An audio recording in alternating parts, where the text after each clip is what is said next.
उन्होंने भी नर नारायण से बद्रिकाश्रम में इस कथा को श्रवण किया।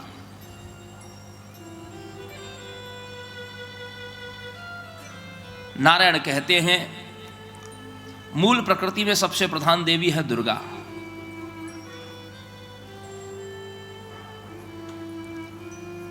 एनानम भजते यो ही तान दृग्नास्थैव कुत्रचित सर्वोपास्या सर्वमाता शैवी शक्तिर्महाद्भुता। ऐसा संसार में कहीं भी कोई व्यक्ति है नहीं जो दुर्गा की उपासना न करता हो, क्योंकि यही शक्ति भी कहलाती है, यही शिवानी कहलाती है।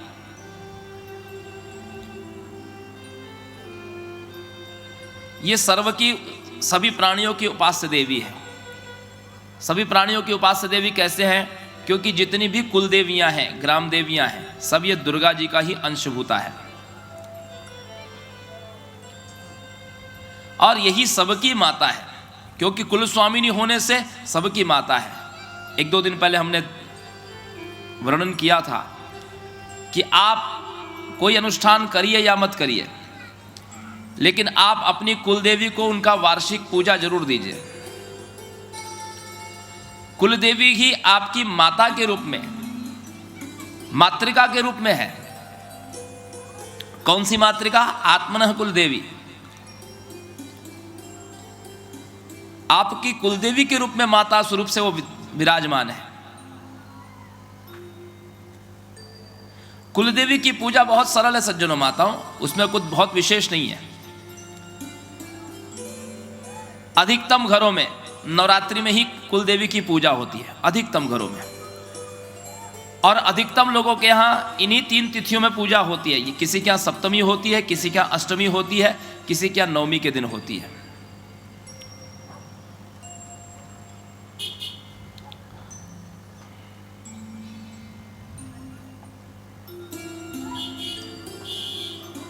यदि कुलदेवी का मूल स्थान न पता हो, 2 बातें हमेशा ध्यान रखिएगा। यदि आप किराए के मकान में रहते हो, कोई सरकारी आवास में रहते हो, किराए के मकान में या सरकारी आवास में आप रहते हो, यदि आपका अपना निजी मकान नहीं है, तो किराए के मकान में कुलदेवी की पूजा और पितरों का श्राद्ध नहीं किया जाता। किसी के भी किराए के मकान में कुलदेवी का प्रवेश नहीं होगा। आपको आपके मूल स्थान पर जाना पड़ेगा।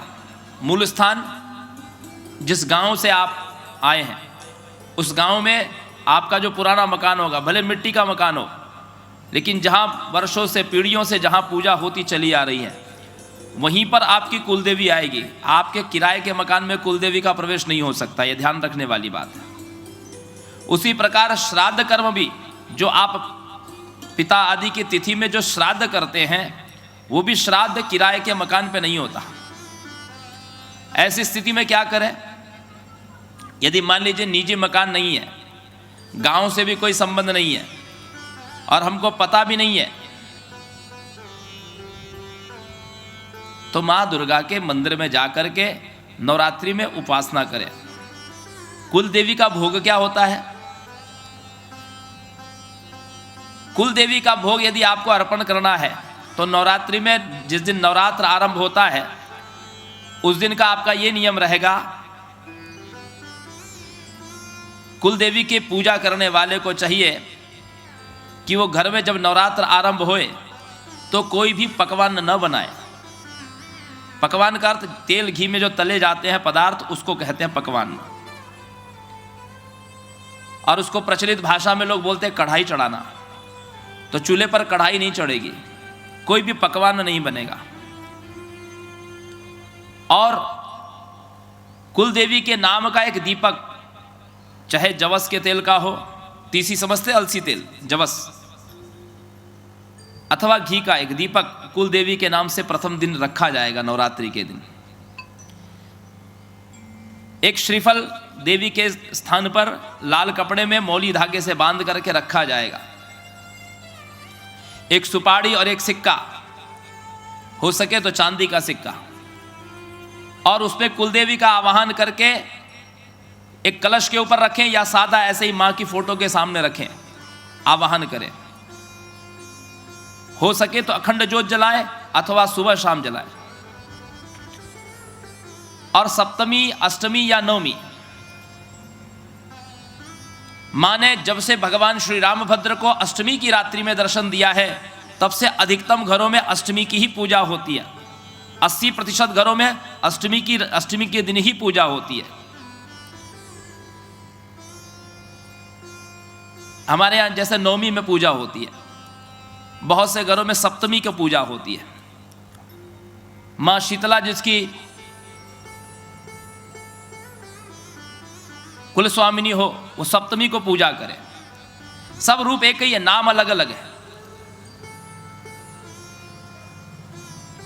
मां दुर्गा जिसकी कुल स्वामिनी हो,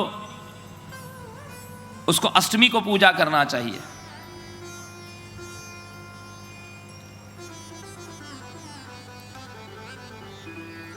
और जिस दिन पूजा करे उस दिन पूजन कक्ष को पूरा धोए, उसकी एक रात्रि पूर्व धो लें। नया मिट्टी का घड़ा मंगा करके उसको से पूरित रखें। मां के चरण चिन्ह मुख्य द्वार से लेकर के पूजन कक्ष तक, यदि घर में पूजन कक्ष नहीं है तो रसोई घर को पूरा साफ करके धो करके, एक एक वस्तु को धो करके, गैस चूल्हे से लेकर के सब कुछ धोए और धो करके वहां से लेकर के चरण चिन्ह वहां के बनाए। महावर से या पिष्टक से, चावल के आटे से, चावल के आटे को गीला करके पिष्टक बनता है, उससे मां के चरण चिन्ह बनाए और भावना करे कि मां पधार रही है, और गुग्गुल का धूप दिखाए। मां को भोग क्या चढ़े, तो मां के निमित्त उसी दिन कढ़ाई चढ़े, चाहे वो अष्टमी हो या नवमी हो। कढ़ाई चढ़े शुद्ध घी में या जवस के तेल में, दोनों में से कोई एक, शुद्ध घी हो या जवस का तेल हो। उसमें मां के निमित्त हलवा, पूरी आदि बनाए। कुछ चने, देसी चने भिगा ले, चने का भोग मां को लगाया जाता है बिना मसाले का। बताशे का मां को भोग लगाया जाता है। थोड़ी खीर बनानी चाहिए, श्वेत वर्ण की खीर, हलवा, पूरी, खीर, चने, बताशे और फल, ये मां को, कुल देवी को प्रसाद अर्पित करना चाहिए। कुल देवी का जो प्रसाद होता है उसको बांटा नहीं जाता। कुल देवी का प्रसाद केवल परिवार के सदस्य ही, यहां तक कि आपकी पुत्री का विवाह हुआ है उसको भी ये भोग नहीं चलेगा। आपकी कोई ननंद है जिसका विवाह हो चुका, उनको भी ये प्रसाद नहीं दिया जाएगा। आपका कोई मित्र पड़ोसी है, उनको भी ये प्रसाद नहीं दिया जाएगा। प्रसाद केवल परिवार के लोग ही ग्रहण करेंगे। और मां का घट विसर्जन करने के पहले प्रसाद सब लोग पालें। दशमी में पारण कार्य करने के समय अथवा जो लोग उपवास नहीं किए वो उसी क्षण सुबह मां को माथा टेके और प्रसाद ग्रहण करें।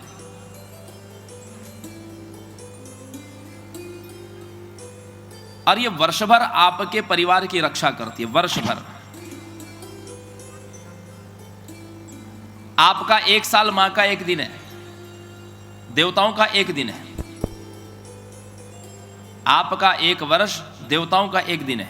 तो वर्ष में एक दिन भी आपने पूजा कर ली तो पूरा वर्ष, मतलब उस दिन मां का वो दिन हो गया, तो पूरा वर्ष आपके परिवार की रक्षा की जाएगी। किस चीज से रक्षा करेंगे?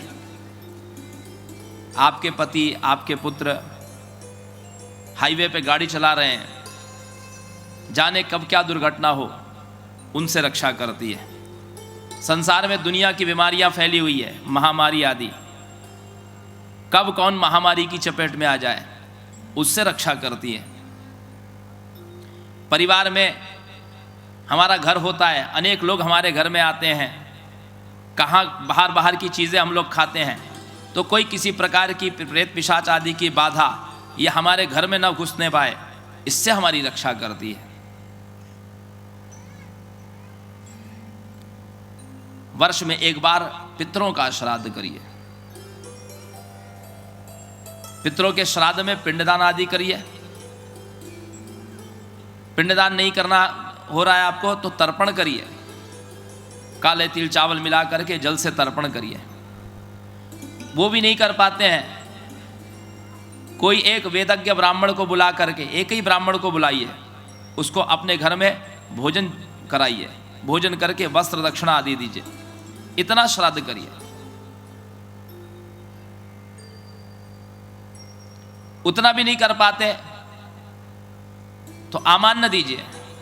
पके हुए भोजन को सिद्धान्न कहा जाता है, जो रसोई पकाई जाती है उसको सिद्धान्न कहा जाता है, और जो कच्चे अन्न होते हैं उसको आमान्न कहा जाता है। आमान्न का दान करिए।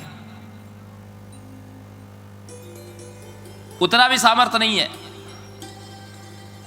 फल आदि कुछ ले करके पितरों पिता की तिथि में दान कर दीजिए, उनके नाम से कहीं प्रार्थना करवा लीजिए, कुछ भी करिए श्राद्ध के निमित्त, तो पितृदेवता भी आपके घर की 1 वर्ष तक रक्षा करते हैं। 1 वर्ष तक आपके 1 महीने के बराबर पितरों का 1 दिन होता है। आपके 1 महीने के बराबर पितरों का 1 दिन होता है। वर्ष भर वो रक्षा करते हैं। और इस बीच में यदि कोई और नया काम आपने शुरू किया है, नया कोई व्यवसाय, दुकान शुरू की है, बच्चे का विवाह हुआ है, नया मकान बनाया आपने, या कोई अनुष्ठान, बड़ा अनुष्ठान, भागवत आदि करवाई है, महामृत्युंजय शतचंडी आदि अनुष्ठान करवाया है, तो फिर से इनको याद करिए, फिर से इनको भाग दीजिए। तो जब आप अनुष्ठान करेंगे तो उस समय ब्राह्मण लोग आपकी कुल देवी के नाम से आहुति भी देंगे और उनका षोडश मातृका के अंतर्गत पूजा भी करेंगे। और आपके पितरों के लिए श्राद्ध किस तरीके से करेंगे? आभ्युदिक श्राद्ध, नांदी श्राद्ध करेंगे, उसको आभ्युदिक श्राद्ध कहते हैं। श्राद्ध में अपसव्य होकर के क्रिया की जाती है, और आभ्युदिक श्राद्ध में सव्य होकर के क्रिया की जाती है। तो उसमें भी आपके कुल देवता और पितरों को स्मरण किया जाएगा।